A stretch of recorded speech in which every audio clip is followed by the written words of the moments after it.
Example 4. So let's start off with eccentricity equals c over a. We find a using the larger denominator.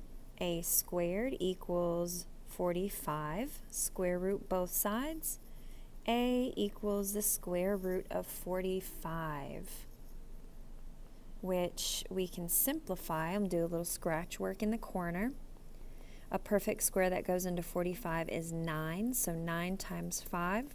Square root of 9 is 3. Square root of 5 you can't simplify, so a equals 3 square roots of 5.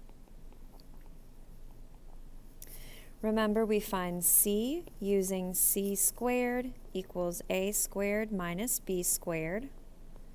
A squared is the larger denominator, 45. B squared is the smaller denominator, 40. C squared equals 5. Square root both sides to get c equals square root of 5.